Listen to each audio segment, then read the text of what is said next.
Hello everyone.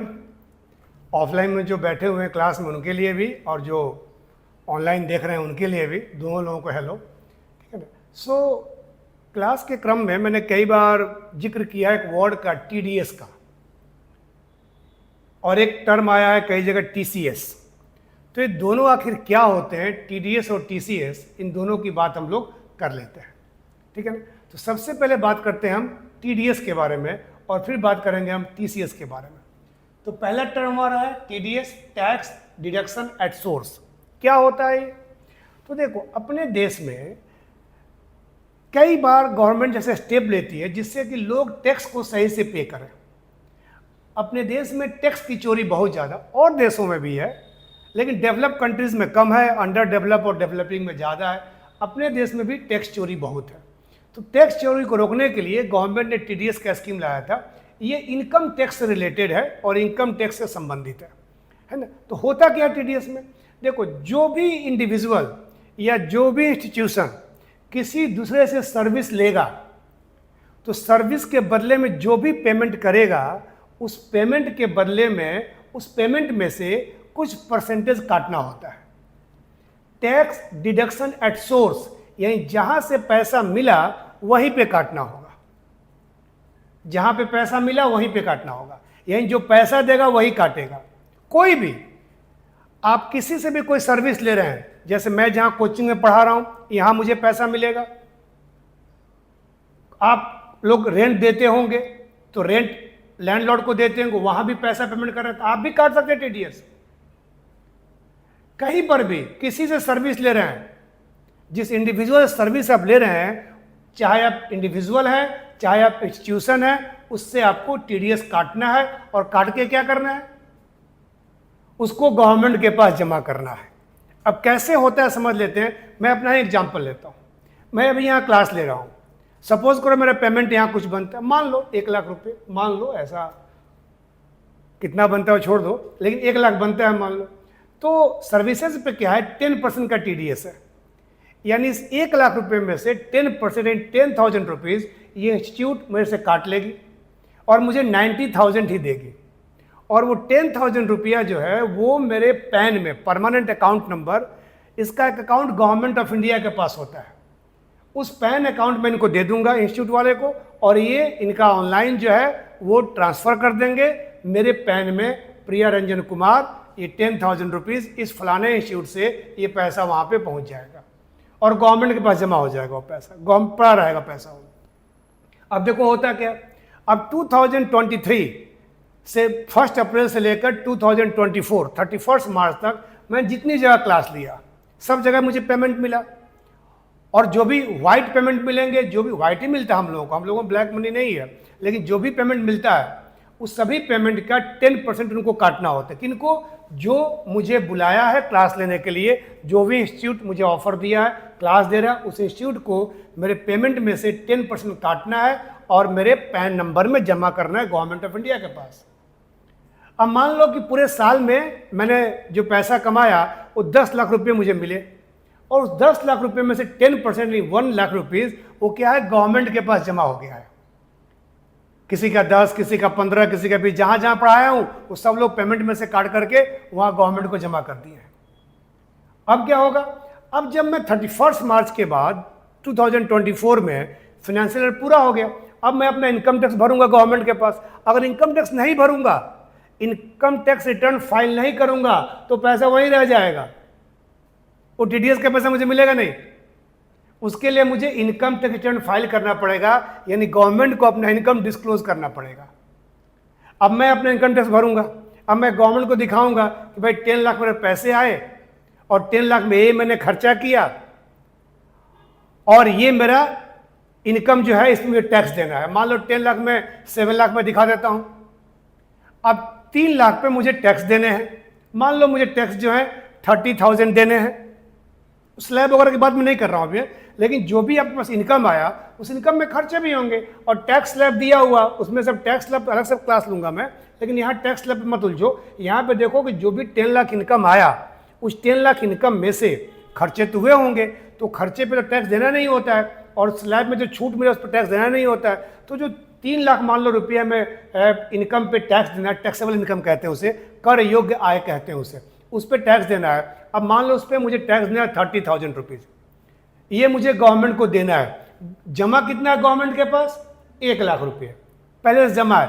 अब मैं government को कहूँगा, मैं या मेरा चार्टर अकाउंटेंट या मेरा अकाउंटेंट जो है वो पूरा बना करके गवर्नमेंट को प्रेजेंट करेंगे, सारे सोर्सेज से इनकम और सारे एक्सपेंडिचर, और क्या होगा, मैं गवर्नमेंट को कहूँगा कि भाई देखिए मुझे 30,000 टैक्स देने हैं, इनकम टैक्स, और जमा कितना 1 लाख रुपये, तो 70,000 रुपीज़ क्या कीजिए आप वापस कर दीजिए मुझे। अब गवर्नमेंट उस पैसे को मुझे वापस कर देगी 30 डेज में, 60 डेज में, 90 डेज में।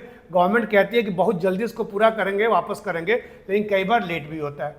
अब मान लो कई बार क्या होता है कि अब टीडीएस जितना कटा है उससे ज़्यादा इनकम आ गया आपके पास, कई बार ये भी होता है। कहीं बिजनेस रन करते हैं, कहीं प्रॉफिट आ गया है, कहीं और से पैसा आ गया है, तो आपके इनकम ज़्यादा आ गए हैं, और मान लो आपको 1 लाख जमा है और आपको 1,50,000 टैक्स देना है, तो 50,000 रुपये अलग से फिर आपको गवर्नमेंट को टैक्स देने होंगे। यानी टीडीएस जो है इंस्टीट्यूशन, इंडिविजुअल जो भी सर्विस लेता है उस सर्विस के बदले में उससे काटता है, जिसको पेमेंट करता है और उसी के पैन अकाउंट में जमा कर देता है, और फिर जब इनकम टैक्स भरा जाता है तो उससे जो है अगर ज़्यादा है तो आपको वापस मिलेगा, अगर कम है तो आपको और इनकम टैक्स पे करना पड़ेगा। ऐसा किस लिए किया गया है? ताकि लोग जो है टैक्स चोरी ना कर सकें। अब मान लो मुझे पेमेंट मिला, अब मैं जमा ही ना करूं, मैं बताऊं ही ना, तो गवर्नमेंट कहाँ सबके अकाउंट में देखिए कितना कितना पैसा कहाँ से आया, कितना इसको देना है टैक्स, कितना क्या करना है। इसलिए गवर्नमेंट उलझाती है, फंसाती है कि जहाँ जहाँ सबको पैसा, उसी को कह दिया सोर्स को कि भाई जो आप पैसा दे रहे हो प्लम्बर से लेकर इलेक्ट्रीशियन तक किसी को भी, उसको आप टीडीएस काटो उससे। लेकिन हम लोग क्या करते हैं चोरी के लिए, हम कैश देंगे, जब कैश देंगे उसका कोई ट्रेस नहीं होगा, कैश ट्रांजैक्शन अनट्रेसेबल होता है, तो इसीलिए लोग कैश देते हैं।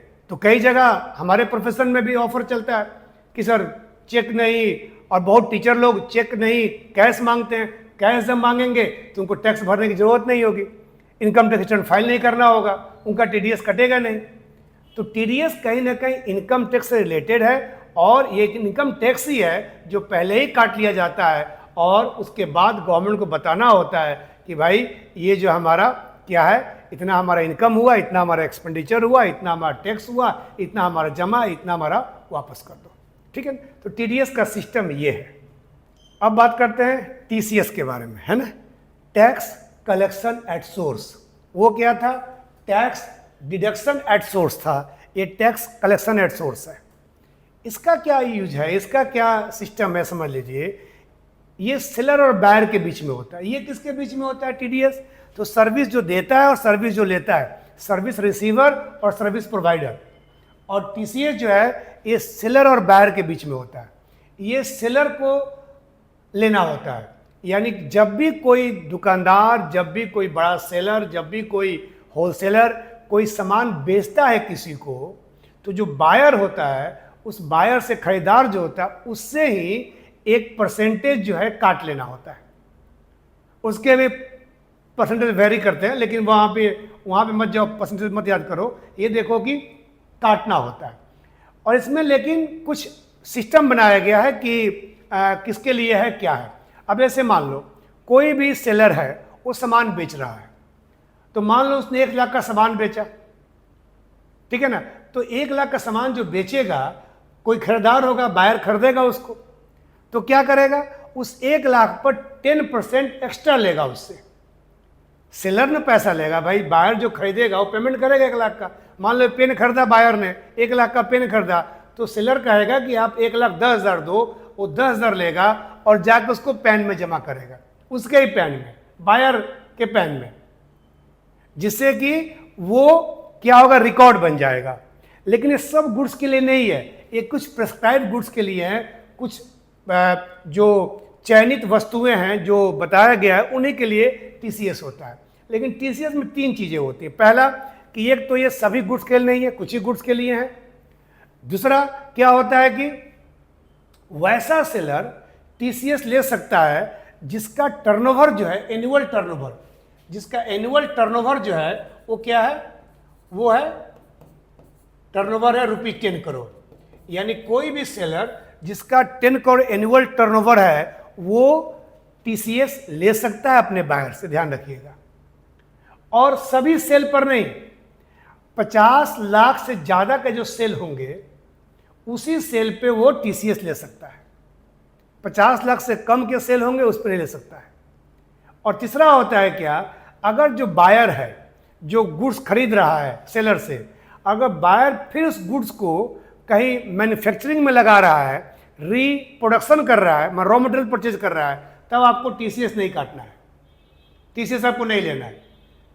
जैसे मान लो कोई मैन्युफैक्चरर है, उसको कोई रॉ मटेरियल चाहिए, कच्चा माल चाहिए, मान लो पेन कंपनी है, उसको इंक परचेज करना है, कैसे उसने इंक परचेज किया तो इंक फर्दर यूज होगा कहाँ पर, प्रोडक्शन में यूज होगा, मैन्युफैक्चरिंग में यूज होगा, उस पर नहीं काटना है। यानी जब वो फाइनल गुड्स होगा तभी होगा, इंटरमीडिएट गुड्स या कंजम्पशन वाले जो रिप्रोडक्शन रॉ मटेरियल्स होते हैं उस पर नहीं लेना है। तो 3-4 क्राइटेरिया है टीसीएस का। टीसीएस में क्या जाना, ये सेलर लेता है, बायर से लेता है, और ये क्या होता है सिस्टम से वो ये पैन कार्ड वगैरह में जमा हो जाता है ये भी। लेकिन 3 चीज़ें हैं, सभी गुड्स पे टीसीएस नहीं है, और वही सेलर इसको ले सकता है जिसका एनुअल टर्नओवर 10 करोड़ हो, और उसी सेल्स पर है जिस सेल्स की प्राइस जो है 50 लाख या उससे ज़्यादा हो। और थर्ड जो है कि अगर री मैन्युफैक्चरिंग के लिए, रीप्रोडक्शन के लिए अगर वो परचेज करता है, बायर परचेज करता है, उस पर टीसीएस नहीं लिया जाएगा। तो टीडीएस और टीसीएस ये दोनों बड़े इंपॉर्टेंट कंसेप्ट हैं जो कि बार बार इनकम टैक्स में, टैक्स वगैरह में ये आते रहते हैं, और इसकी क्लैरिटी आपके लिए बहुत ज़रूरी थी, इसीलिए मैंने इसको एक्सप्लेन कर दिया। और उम्मीद करता हूँ आप सब लोगों को टीडीएस और टीसीएस ये दोनों समझ में आ गए होंगे। ठीक है ना, चलिए क्लियर है बिल्कुल।